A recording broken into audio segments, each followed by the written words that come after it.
Hey there, my name is Russ Rutledge. I'm the Director of Developer Collaboration at Nike. I'm really excited to be with you today to talk with you about something that's helped us quite a bit in our mission, which is this maturity model around open collaboration. Now, when I say open collaboration, I mean enabling software engineers around the company to engage in co-creation and very broad sharing of ideas and practices and code, and all of this outside of a formal team structure. So the mission of our squad at Nike is to make it easy and obvious for people to use open collaboration methodology to work together with engineers all across the company. And here in the talk, I'll talk about this maturity model that's been useful for us. And really the idea is that if you have a similar job at your company where you are trying to embed open collaboration and open source ways of working inside the company, we hope that we find our journey useful for you. And I think that a journey is a really good way to think about this mission. Because move toward open collaboration really is a cultural change at every company that I'm aware of. It's not something that people are naturally engaged in. And the neat thing about this maturity model is it breaks that cultural change into easy, digestible steps where you can have small successes that build to something larger. So let's talk about that and what it looks like by comparing this cultural journey to a physical journey. So right now, all of us are here participating virtually in Open Source Lisbon. So let's take the city of Lisbon as an example and plan a trip to Lisbon. Now, suppose that I were to come to you and talk to you about Lisbon, about how great it was, and told you that you really needed to plan a trip there. Maybe to come here for this conference. If I were to just give that information to you, how useful would that be in helping you to actually arrive at Lisbon? Well, not very much. There's just not a lot there. Like a little extra context would be useful. For example, where is Lisbon in the world or in the country? You'd have to go look that up if I didn't tell you. So there's more information needed than just the destination where we want to arrive. Some context is useful. And even then, that's not all. In order to plan a successful trip to Lisbon, it's important to know, where am I starting from? Am I in North America or Africa or somewhere in Europe? That might affect my plans quite a bit. So for this example, let's suppose that you started out here in southern France in Toulouse. So then things are beginning to take shape. I need to get from Toulouse to Lisbon. Now, if I were going overland in a car, this would be probably over a 12-hour drive, over half a day. So that's a lot to do all at once. Probably not feasible to do all in one sitting. So then another aspect of making a successful physical journey is to plan a set of stops along the way. These are places where I can measure my progress. I can know that I've gotten somewhere. I can stop and eat something, maybe get gas. So really important to identify reasonable stops along the way. So in this case, we've got these few cities in Spain, Valladolid, Salamanca, Vitoria-Gasteiz. And then all that's left is to identify a reasonable route between them. So here the highway cleverly avoids mountain ranges, so it's actually a reasonable path. So getting the right path in between the stops is another part of a successful physical journey. Now, all of these four aspects are going to relate to our cultural journey toward open collaboration. And let me just identify those. We need to have a clear destination of where we're trying to arrive, need to know your starting point, need to identify stops along the way, incremental progress that can be made, and then a reasonable route that connects those stops in a logical order. Now, all of these four aspects are contained in this collaboration maturity model. So it's been very, very useful for us in our journey. Okay. So let me explain the model to you, and along the way we'll have anecdotes about how it's helpful. So this model is composed of 5 separate dimensions of maturity, and we're going to represent each of those by a vector, like the one that I've drawn here on the screen. Now, along each of the dimensions, we'll identify different types of behavior, ranging from those on the left that require a little lower skill but have potentially lower impact, to those that are on the right that require higher skill, but the potential impact is far greater. So all of these behaviors relate to the way that I might collaborate with someone who's not on my team. This could be co-creating to share ideas, to share best practices, or to share code. All of these attributes and dimensions apply in all of those situations. So let me get into some examples. I think it'll become more clear what we're talking about. The first dimension of maturity that we'll talk about in open collaboration is the artifact, like the thing that I'm producing with someone who's not on my team. The very, very simplest thing to produce that we'll show on the left is to just produce a conversation, to get together and talk. That's kind of like what we're doing here at Open Source Lisbon. So if we took the example of collaborating on best practices around some hot technical topic, say machine learning, we might get together for a presentation, for a group discussion, or maybe a demo on some most recent and really neat aspect about machine learning. So that's good. It's pretty easy to do. Kind of entry-level collaboration is to get together and talk. But the impact that we have together can be up-leveled if we take our conversation and write it down. So this is what I call docs. Creating something written. Maybe there's a blog post that explains machine learning so that people can read it. Or maybe there's some coding library that's going to help us do machine learning really well at our company.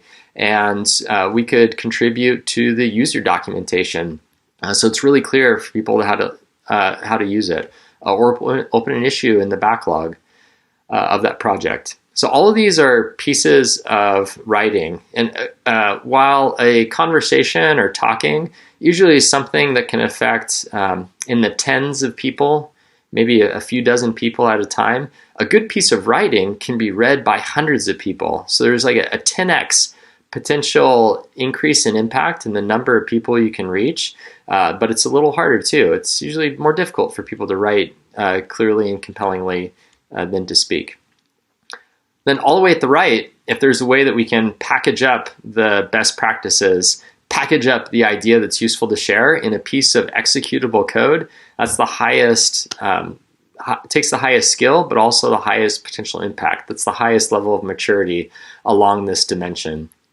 We said that talk can be something that's shared among tens of people, a piece of writing among hundreds, and code can be executed thousands or tens of thousands of times. So another 10 or 100x impact. But it's harder too. It's harder to co-create code with other folks that ends up being useful to us all. Now there's been examples of people who have gotten their start in open source, kind of all the way at that coding level of maturity, and they got their start just by working on user documentation. In fact, noted kind of open source enthusiast and evangelist Kent Dodds recently wrote a blog article talking about how his first open source contribution was to the documentation. He found a typo, and that's how he got started.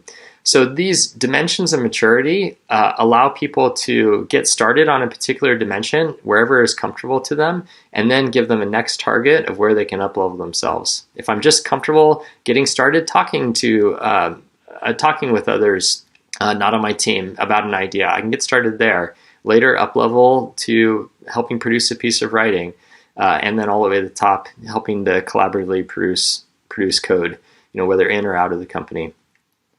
So that's one dimension. Let's look at some others now. Another dimension of maturity around open collaboration is the location where I have to be in relation to the people with whom I'm collaborating. Now, and this is probably the easiest thing to do, some collaboration realistically, where people at requires synchronous face-to-face meeting. I think especially before the coronavirus, many of us were familiar with situations where this was the only way to get something done with someone not on the team. This is like getting together in a meeting or a meeting room, maybe walking over to someone's desk to ask a question. Now, I think that the coronavirus and COVID-19 has helped us all to up level to the next level of maturity, which is synchronous digital collaboration.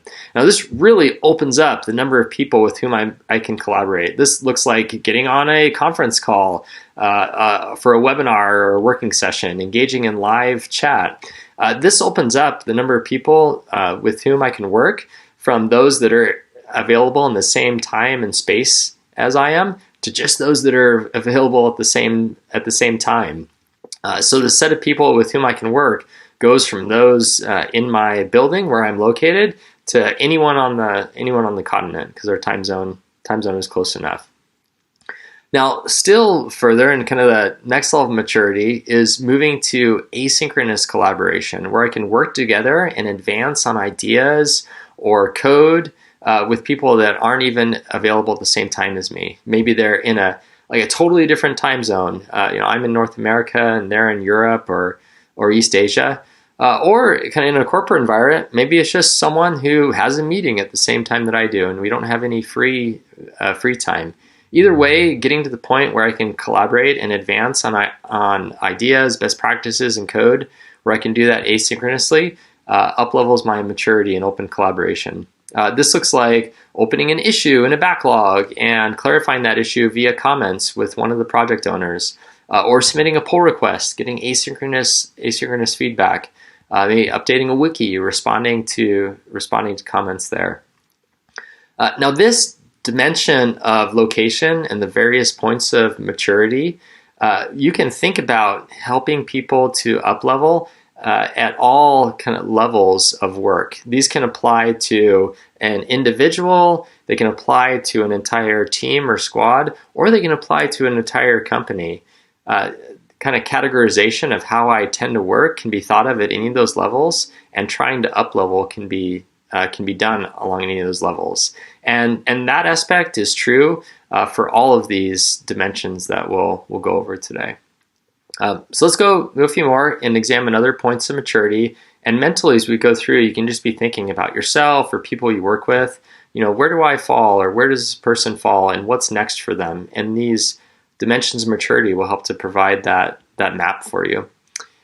So the next dimension is what I'll call the criticality of what you're collaborating on with others that are not on your organizational team.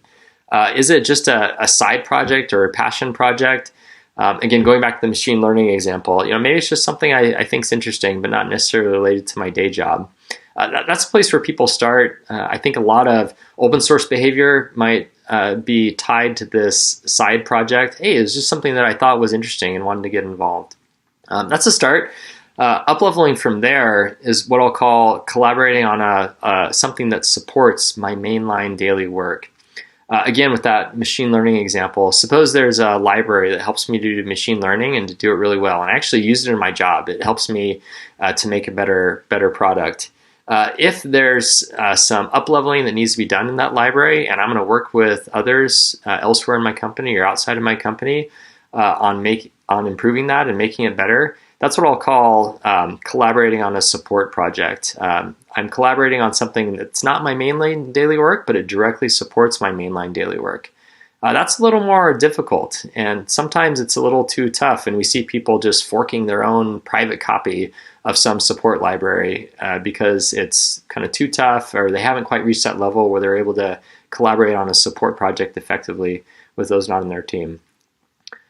So all the way at the top, most difficult of all is collaborating on my mainline daily work with those not on my team. Again, taking that machine learning library example forward, maybe there's a team at your company that actually owns this process and on behalf of everyone at the company, and has many customers that use their machine learning library to get their daily job done. For that team or that squad to open up the way they work to readily incorporate contributions, both of ideas and of code, from others around the company would represent collaborating with others on mainline daily work. And that's the hardest of all, because it's held closest to home and has the highest stakes and impact. But then the payoff is great because it's something that's obviously very impactful. That's why it's your mainline daily work. So bringing in more people to contribute, if it could be done in a way that advances the project, greatly can increase the impact of the project. So it's all the way at the right. And again, one thing here is that these particular behaviors along any one dimension are all related. I think I said this before a little bit, and that there's a very natural up-leveling from one to the next. And that also means there's a very natural entry point. One frustration that I see people have that are trying to teach open collaboration habits to others is they want to jump like all the way to the end, all the way to the right, and teach people the most mature collaboration habit that they can. Now that can work if people already have some experience at the beginning or middle, but if someone isn't on the charts at all, if they're not exhibiting any behavior along this dimension, that's probably a step too far. And I've seen people get frustrated and try to force the mature or the high skill behavior on people. Maybe give some extrinsic rewards to make it happen, or to apply social pressure from their boss to get them to do it. And that's just not following kind of the natural up-leveling path. And so many times I've seen people kind of throw their hands up and they'll say, oh, they just weren't ready. They just weren't ready for this particular habit of open collaboration. This maturity model and these dimensions give you another path. If they're not ready for a behavior that's further at the right, start them on a behavior further at the left. And we've seen all over the place anecdotally that once people have mastered one of the behaviors of the left or engaged in it, not only are they receptive to being taught behaviors further on the right, a lot of times they'll naturally start doing it on their own. The process of getting good at a behavior more left automatically prepares them and causes them to self-select many times for behaviors more on the right. So you can use that strategy in this dimension and then also in all the others. Okay, so we got two left. Let's go ahead and look at those. The next one I'll call the organization with whom I'm collaborating. Basically, how far organizationally are these other folks from me? Maybe they're on a different team, like a sister or a cousin team within my same business unit. That's a start, and that has value. But if I'm able to effectively collaborate with someone like on the far side of the company, someone that's cross business unit collaboration, it really opens up the number of potential collaborators that I have. Again, best practices on machine learning, shared library at the company around machine learning. It just opens up the number of ideas and the amount of effort that can go into what we're creating together. And then highest of all, kind of most mature at all, and this is like squarely where open source lies, is cross-company collaboration. I'm working with folks outside the company on some project. And this conference is an example of cross-company collaboration in the talking realm. We're all working together. So that's kind of highest maturity, but also great impact and payoff, because the variety of ideas, the quality, the amount of energy that's available is all highest if we can work at that level effectively. All right, so we got one more. Let's go ahead and take a look. The last dimension of maturity is I'll call kind of the nature of your participation in whatever's being co-created. Conversation, best practices document, coding library. The easiest thing to do, I think is where a lot of people get their start, is to engage as a consumer. So if I'm attending the presentation on a topic, presentation on machine learning is our example topic, this would look like showing up as an attendee and listening. And that has a lot of value. It's really, really important. If there's a shared library, some shared code, it looked like being a consumer and using the code in my project.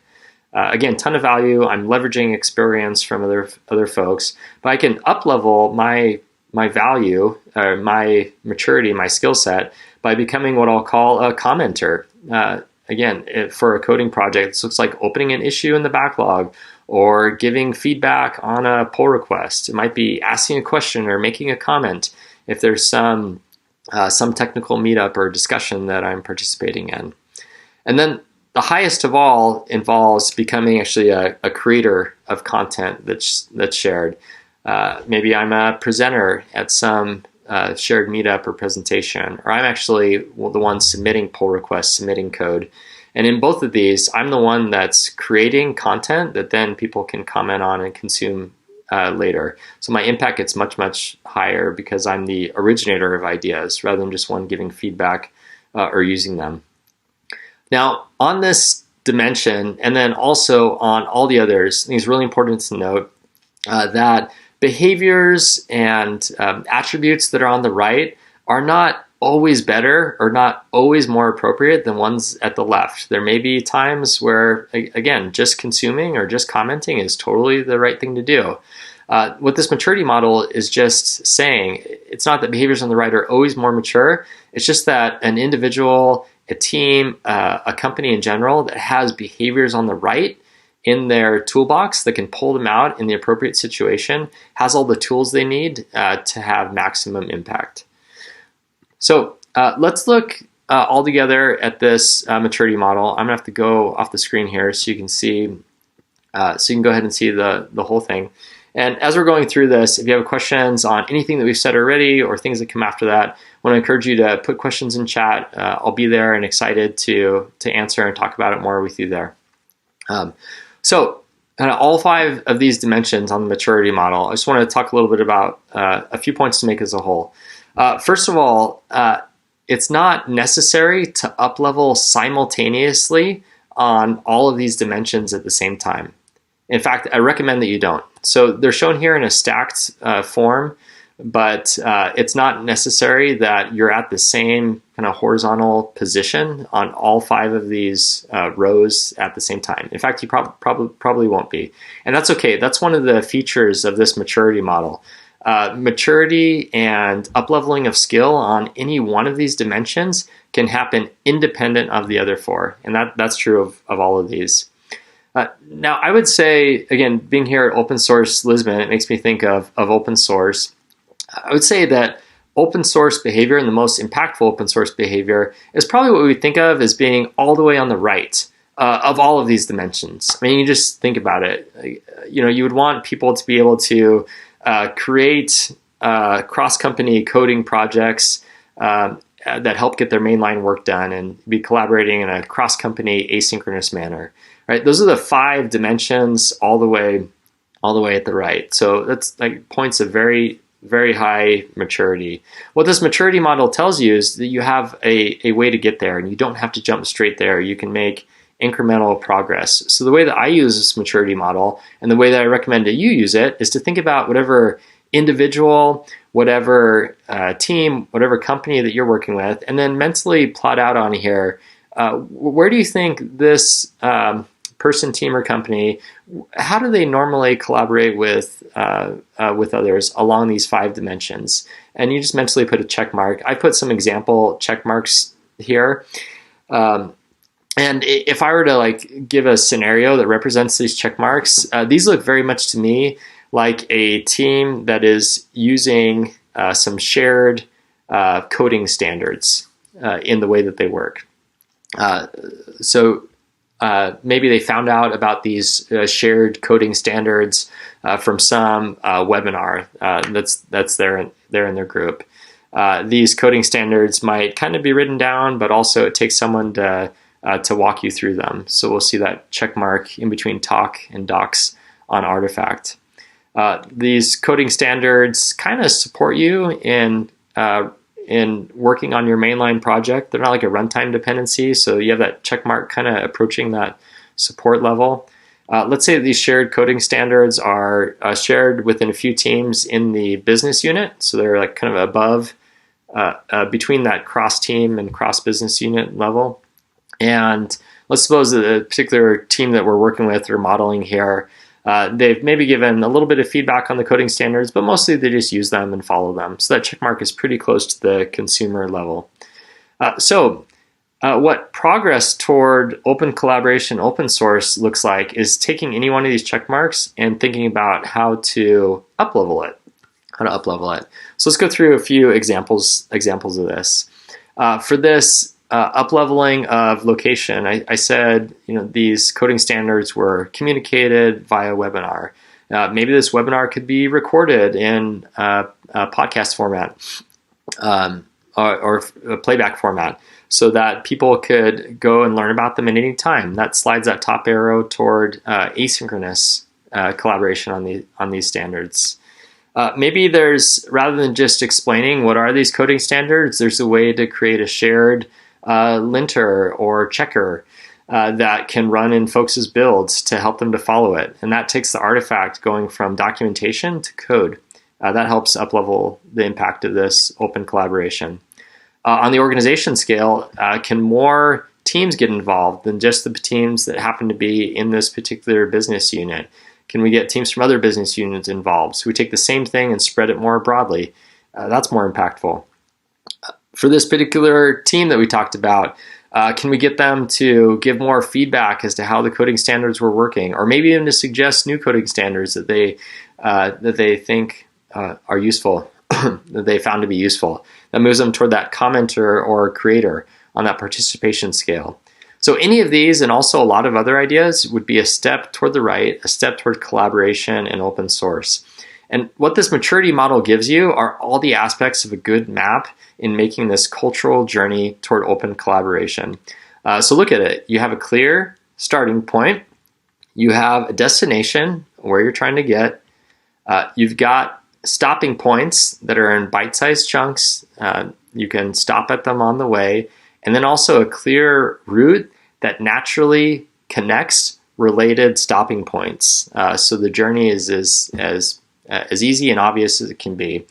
And then over and over again, like anecdotally, as I hear people give their case studies in their open source programs and other open collaboration efforts, even without knowing that, I hear their journey refer to stops and dimensions on this maturity model. So far, anecdotally, it's described extremely well what people all over the world experience as they try to up-level themselves, their teams, and their companies toward open collaboration and open source. So I hope it's something useful for you. Just going back, again, we have these 4 key parts of a journey that the open collaboration maturity model is gonna help us fill. I hope that you use it in helping people to advance one step at a time, one step at a time, and one pass at a time toward open collaboration and open source. With that, thank you so much, and looking forward to continuing the conversation and chat. Thanks. Bye-bye.